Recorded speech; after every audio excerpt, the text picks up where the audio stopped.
morning, everybody. I'm pleased to be joining you here today on the traditional territory of the signatories to Treaty 7, and also to recognize the Métis people of Alberta who share a very deep connection with this land. I'm joined today by NDP Municipal Affairs critic and Calgary Buffalo MLA Joe Ceci, and by NDP Advanced Education critic and Edmonton Northwest MLA David Egan.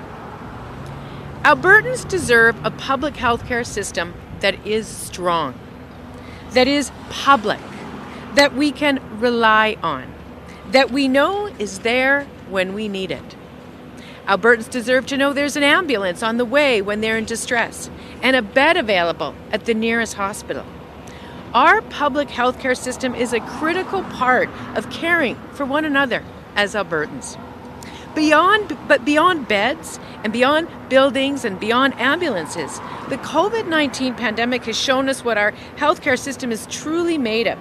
The courage, the dedication, the professionalism of the Albertans who work in it. The compassion and the dedication of those frontline workers, of them saving lives, preventing serious illness in the face of a deadly virus, quite frankly, was and continues to be astonishing. All Albertans can be proud of the response on the front lines. Sadly, that is in stark contrast to the response of this UCP government and the response of this government to the needs of Alberta patients, to Alberta families, to frontline workers. Over and over again, the UCP has led our province down a path of healthcare disruption, chaos, and privatization. The UCP is driven to bring more American-style for-profit healthcare into our public Alberta system, and that's wrong. The UCP launched a war on doctors that's left tens of thousands of families across this province without a physician in their community, and dozens of rural emergency rooms unable to keep the doors open. The UCP is laying off workers as we speak and pushing for deep pay cuts to many others. The UCP failures have exhausted frontline healthcare workers, and they've left tens of thousands of Albertans waiting for their surgery after the failed best summer ever became a disastrous fall. Our province led the country in excess deaths last year, as through wave after wave, the UCP pushed our healthcare system closer and closer to the brink. And now, with the unceremonious firing of the well-respected Dr. Verna Yu as President and CEO of Alberta Health Services, this UCP government is clearing the decks for even more chaos and upheaval in our healthcare system. On Monday, Health Minister Jason Kenney told Albertans that the UCP is planning system-wide changes to Alberta's healthcare system, and the next president and CEO, well, they better support delivering those changes. Dr. Yu, meanwhile, changed her Twitter status to make it clear, quote, universal healthcare is a basic human right. We agree. And that's why our Alberta's NDP has been putting forward proposals to make it better. Proposals like stopping the privatization of healthcare and keeping our services public, stopping the fight with doctors and starting the recruitment of doctors, improving mental health services, starting with the provision of 5 free counselling services for every Albertan, investing in frontline care to address the backlog in surgeries, and stopping the chaos and uncertainty to provide stability to those working and planning in the system and those Albertans and their families who so desperately rely on our healthcare system to be there. But with the firing of Dr. Yu, what we see is that the UCP wants to go in a different direction. The fact that they had to fire her to make way for their changes should raise the alarm for every Albertan. The UCP is coming for healthcare, and they are coming fast. And we know what some of that will look like. People here may remember the Ernst & Young report that was commissioned by this government in 2019, spelling out their plan to sell off Alberta's long-term care, non-clinical hospital services, lay off 11,000 frontline workers, go forward with more wage rollbacks, and go forward with more rural emergency room closures.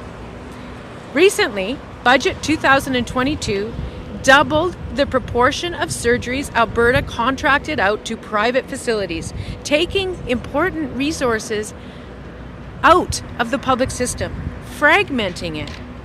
And in addition, more importantly, and contrary to UCP claims, what we've seen in this last budget is this government's decision to take $800 million out of the health budget compared to what was spent last year. This comes as we're starting this fiscal year with more people in the hospital with COVID than at this time last year. But somehow they think we can manage with $800 million fewer dollars.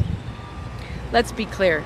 On every front, the UCP is signaling a chaotic upheaval at a time when we're still dealing with a pandemic and the consequences of all the decisions I've just outlined.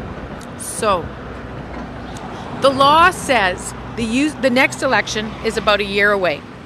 But we all know the UCP's never been shy about breaking the law. So with an election coming sometime in the next 12 months, I am here today to call on Jason Kenney and Jason Copping and the rest of the UCP cabinet to stop, to stand down. I am calling on them to take their plan for cuts, chaos, and American-style healthcare off the table and put it on the ballot with honesty so that Albertans can make the choice. Put our plan against their plan in the next election and let Albertans decide. Because after everything they've been through, Albertans deserve to have their say on the future of our healthcare in this province. And right now, we're here to say that system needs champions. That system needs stability. That system does not need chaos. And the frontline workers within our healthcare system, well, they need support, not hostility. And they need to know that Alberta's NDP is here in support of them. So my colleagues and I will be attending the rallies in support of public healthcare and the workers on the front lines at the legislature and at McDougall Centre here in Calgary today. Here's the thing. Patients need care, not UCP politics. Albertans simply cannot trust the UCP on healthcare. This is the wrong time for upheaval, and the UCP needs to halt their plans and ask Albertans what they really want.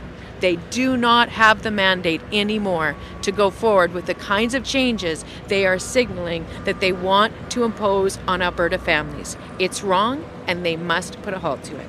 Thank you, and I'm happy to take any of your questions.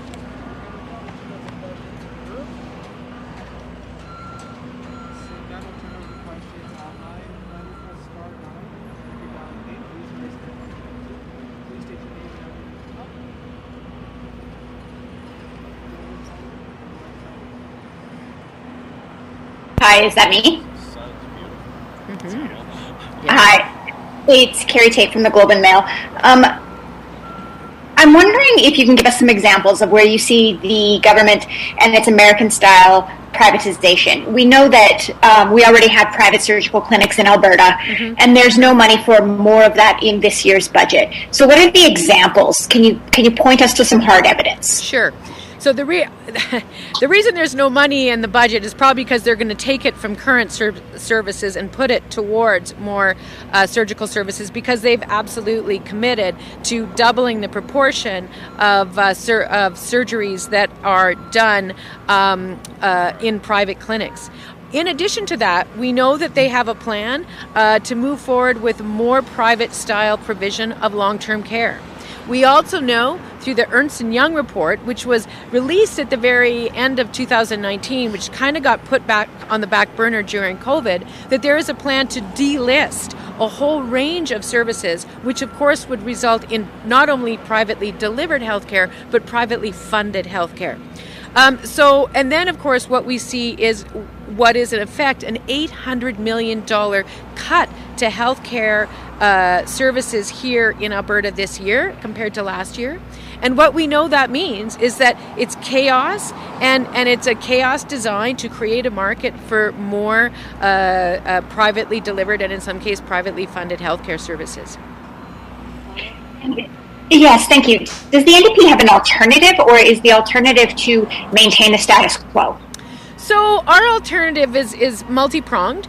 First of all, we would stop fighting doctors and start recruiting doctors. We would support the whole healthcare system by supporting those frontline people who work within it, and stop the demands for what we're seeing now, 10 to 15% calls for wage rollbacks. That's just chaotic. We would provide stable leadership and the stable funding to go with it, so that the people who make decisions within our healthcare system can plan efficiently and effectively.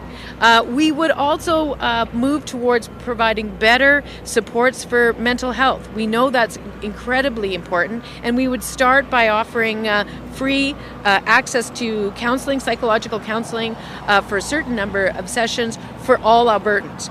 And then finally, we know we have to do more in long-term care, and the answer is not to find ways to privatize it and sell it off. So it's a big challenge. It's what matters, I think, most to Albertans, and it's probably the biggest job that a provincial government has.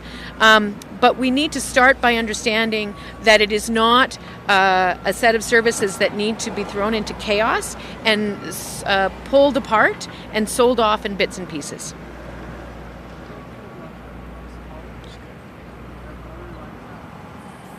Hi, Catherine Murkowski with Alberta Today. You mentioned stable funding, and I know Jack Mintz, who is on the AHS board, has proposed some different methods of funding, such as bringing back healthcare premiums, or there's talk about an expense credit. Would you be open to changing how healthcare is funded in a public way, or is general revenues going to be sufficient? Well, to be clear, when people like Jack Mintz and other, well-to-do friends of Jason Kenney come up with things like healthcare premiums, understand this: healthcare premiums are not only a flat tax; they're a regressive tax, and they are more expensive for people who have less. And so it is an incredibly unfair approach to funding healthcare. It takes money out of the pockets of regular working families, and I would rather that we have a properly developed tax system, one where those who can afford to pay a little bit more do so, one that is fair, and then we fund our healthcare through general revenue. Coming up with little gimmicks like this just creates instability, and it's an unfair way to distribute the cost of our healthcare, and I think that it's just the wrong direction completely. Yeah, and well, you mentioned fees in long-term care, and I believe it's Bill 11, the Continuing Care Act, is before the legislature. So I understand this is about an election platform, but what are you going to do in the meantime to fight back against fees or privatization? Well, I think we're going to continue to do things like this. We're going to try to profile the real-life experiences of Albertans who are hurt by these kinds of decisions, whether it's, families in rural Alberta who are rushing their children to an emergency room after a car accident only to discover that the emergency room is closed, whether it's other Albertans who are looking for a safe, secure, healthy place for their parents and their aunts and their uncles and their grandparents who can't find one or who can't afford one. Whether it's just any Albertan who's desperately trying to find a family doctor and can't get the kind of preventative care they need that would actually keep them out of our hospitals. We're going to tell those stories and make sure that those people have a voice and that they get the opportunity to tell this UCP government why almost every decision they want to take on our healthcare is in the wrong direction and will hurt their families and their lives.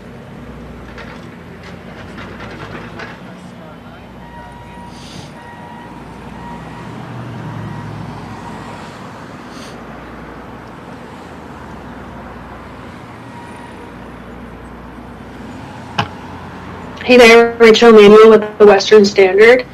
Just the one question for you here. I'm wondering if you could comment on Canadian energy company Suncor announcement on Monday that it's getting rid of wind and solar assets. I'm sorry, I can't quite hear. Oh, sorry, the comment on Suncor getting rid of, right.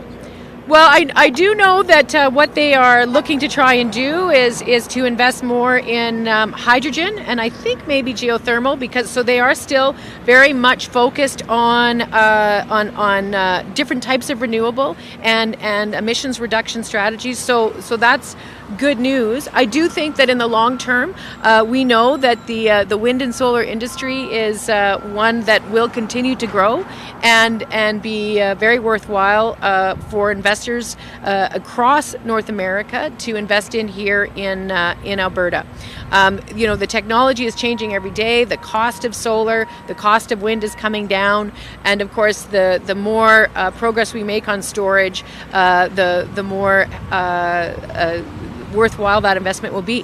So our view is that there's a lot of different ways to reduce our emissions, and it's up to industry to find the ones that work best for them. But as long as we're still focused on that goal overall, and so we'll continue to support that in any way we can.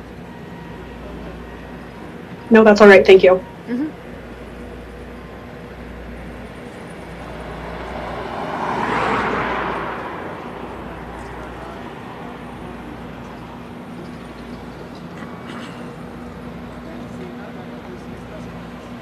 Thank you very much, everyone. All right. Tens of thousands of Albertans have already provided their idea for how we can build Alberta's future. You can too by going to albertasfuture.ca.